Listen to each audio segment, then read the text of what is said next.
What do you make of this 4B movement? The women that are shaving their heads, the women that are, quote, withholding sex, the women that are threatening to divorce their husbands and stockpiling abortion pills. They're psychotic, frankly, but they're not real women in that way, in my mind, I guess. They're not desirable women. I guess I'm going to try to speak for most red-blooded American men like yourself. At the end of the day, I do think, and I'm not trying to be mean or insensitive, but I do think the Trump derangement syndrome has just gone off the cliff here. And there is something wrong upstairs, in my mind, for so many of these women who are reacting that way. That was Sage Steele, a former host over at ESPN who is now trying her hand at political commentary.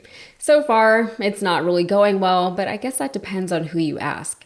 In a recent appearance on Sean Hannity's show on Fox News, Steele said that women who are withholding dating, sex, marriage, and children from the men in their lives who are Trump supporters are not only psychotic, but they are undesirable and not real women. But if they're undesirable, then who cares? The men won't want them anyway, and their crusade will be a bust, right?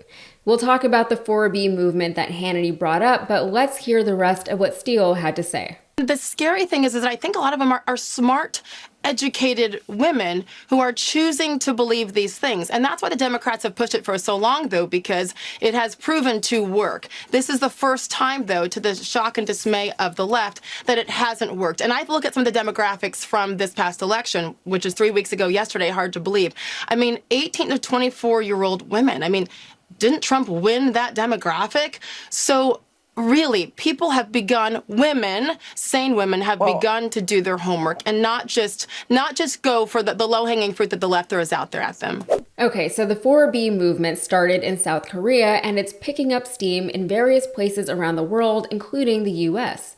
As I mentioned, women are withholding dating, sex, marriage, and children from men who support Trump or are otherwise misogynistic. And why shouldn't they be withholding these things from men who don't respect them anyway? Why would anyone, male or female, hang out with someone who doesn't respect them or think they have rights to things like their own bodies or healthcare or an independent income? A lot of women stopped dating Trump supporters long before there was a term for it, before there was a movement for them to be a part of. And if Trump supporters think these women aren't real women or aren't desirable, then I don't know why they care. These aren't the women they're looking for.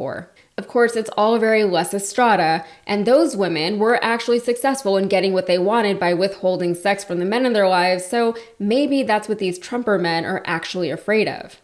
And they're already mad about women not wanting to date them. There was a huge uproar from conservative men when surveys found that men who identified as conservatives or Trump supporters weren't as successful in the dating field. This list is crazy, and I want to fixate on the third spot there, the Joe Rogan podcast. Like millions of people around the world, I train by day, Joe Rogan podcast by night. Now, this probably doesn't mean anything to you, but for millions of people, I mean, Joe Rogan is the most listened to person, by my calculations, in the world. He has 3.5-hour-long podcasts. I recommend listening to them on 3.5 speed. To cope, some men have just decided to hide their political leanings from the women they're dating instead of being upfront about any of it. In other words, they thought lying about these women, by omission maybe, about their fundamental beliefs about women and insulting the women by not allowing them to make informed decisions for themselves would endear these same women to them. And that's why they had to move over to their own conservative dating app. They needed a safe space to be away from these mean and undesirable women. I just wanted to let John know that I got my sweatshirt from his dating website that says "Dump Your Liberal Boyfriend," and I'm going to be wearing it. And for all the single girls out there, I'm going to be wearing that and encouraging them to get on your website and find themselves a nice conservative man, because conservative men are more successful, classier. They pick up a bill, they open a door. So girls, dump your liberal boyfriend now. And John, will definitely be having you back on very soon to talk about the right stuff. Very curious about how that's doing. I will level with y'all. There is a certain level of imposter syndrome that comes with doing a job like this. It's similar to working in any kind of creative field. On one hand, you have to acknowledge that you're not ever going to be at the level you would like to be. But on the other hand, you have to understand that you are objectively good enough to make a career out of it. It's a very confusing and constant push-pull. However, a big part of doing jobs like this one, as is the case in many, many industries, especially these days, is getting the exposure you need from someone who has some kind of booking or platforming authority to notice you. Sage Steele, from her time working with ESPN, had that exposure, but she actually left ESPN on not great terms. She outed herself as a female misogynist on the sports network, making controversial comments about female sports reporters. She also spoke disparagingly about vaccine mandates, and she questioned how Black Barack Obama really is. She was ultimately removed from the network after her comments sparked backlash from the audience. She apologized for making the comments, but then she sued and settled with ESPN over their alleged violation of her First Amendment rights. Now she's tapped into the conservative network, rebranded herself, and landed herself a spot on Fox News. And good for her, she put in the work and she ended up somewhere that is now more in line with her own personal ideals and values. And we all know that Fox News loves a token. Fox News is, for right-wing media, the pinnacle of it. If I was an ambitious right-wing political pundit, if I got a spot on Fox News, I would probably be very happy about it. But Sage Steele has her work cut out for her. She's back on television and she has to make a new name for herself, throwing herself into a different beat than the one that she's built her career off of. Maybe she was chasing a viral moment to help kickstart her new career. And what better way to go viral than to insult your own demographic? It's so edgy, right? I mean, I'm talking about it, aren't I? But if her past comments on ESPN are any indicator, this is who she is, and these are the things she believes. And we over here on the left can act incredulous about all of it, but the truth of the matter is that there are plenty of conservative women who believe in things like traditional gender roles, for example. I personally don't think that's necessarily a bad thing. If it works for you and your family, then fine. But choosing to live that way and choosing to raise your family that way is still a choice that you get to make. And that is no different from what the women partaking in the 4B movement are doing for themselves. Can someone track down the women Kamala Harris says are bleeding out in part? Present. I'm right here. I had a 19-day miscarriage in Idaho because of the abortion regulations. I was turned away not from one ER, but 2 ERs. Technically 3, because I walked into one and they said they wouldn't help me and I had to walk out. On day 8, I went to the 3rd official ER that I got checked into, and I never did receive a DNC. They gave me 1 dose of pain medicine in 19 days.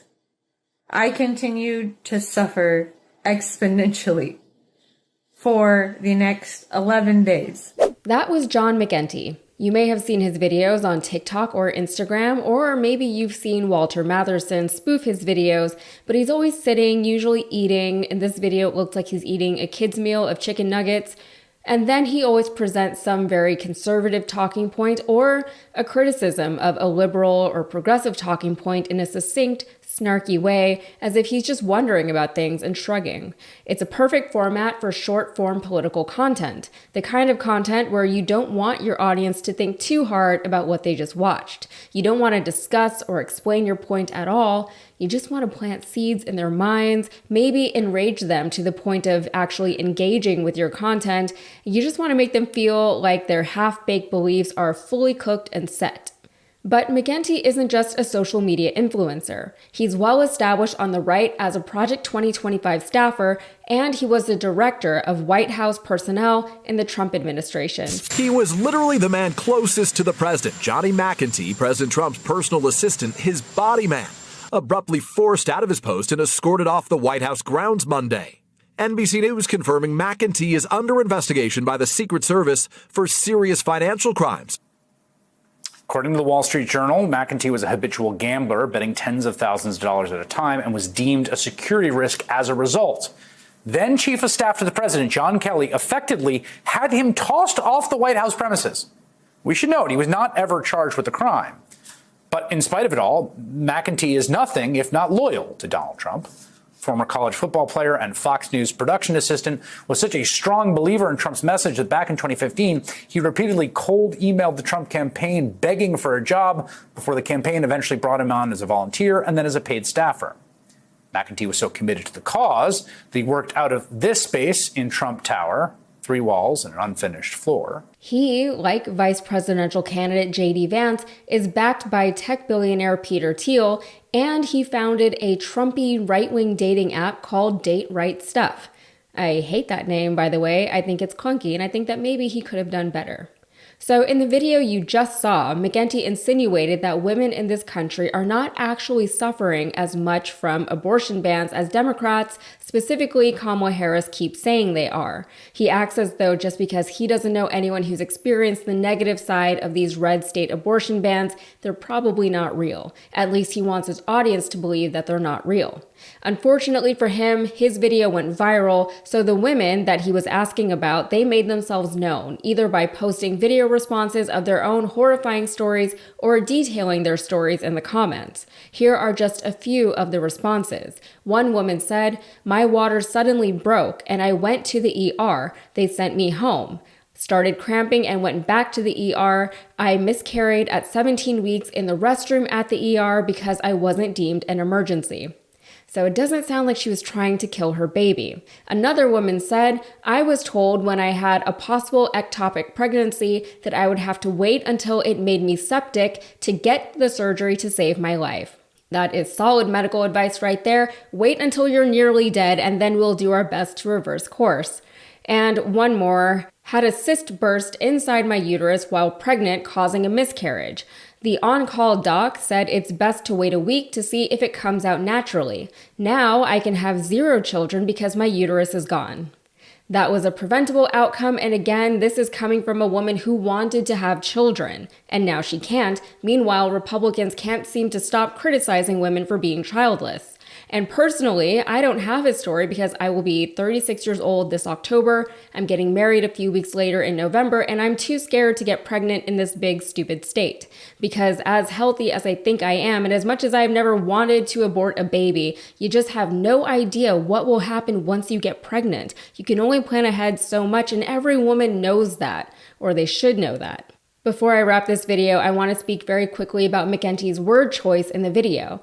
As I alluded to just now, I live in a red state. I live in Texas. So when he started off with, "Can someone track down the women?" my first thought went to what my state's Attorney General, Ken Paxton, is trying to do to women here in Texas. If you haven't put it together yet, he wants to track women. Specifically, he wants to violate our rights further to medical privacy by accessing the medical records of women who travel out of state to receive reproductive care.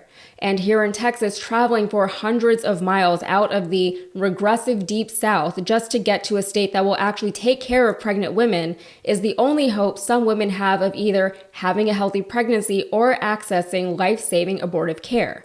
The doctors here in Texas can't help even if they wanted to. If they did and got caught, they can lose their license to practice medicine and they could be facing a lifetime prison sentence. Paxton is suing the Biden administration for the right to sidestep rules protecting medical privacy where it pertains to Texas women seeking abortions in other states where it is legal. For the Republicans, they constantly insist that their stances on abortion and women's reproductive health are a matter of states' rights and not a matter of religious, dogmatic zealotry, and certainly not a means of controlling and suppressing half of the population. When the Republican state leaders start worrying about what's going on in other states, that seems to be going a little bit beyond states' rights. It seems incongruent with their primary argument, but Paxton claims that the federal rule protecting medical privacy is actually the federal government interfering in the state government's ability to prosecute criminal behavior, even though the so-called criminal behavior of protecting one's own life would be happening out of state, therefore out of the state's jurisdiction. Now, just to be clear, he wants permission to violate HIPAA on political grounds. He wants to claim that he's acting on behalf of criminality, but it's only a crime because he called it a crime.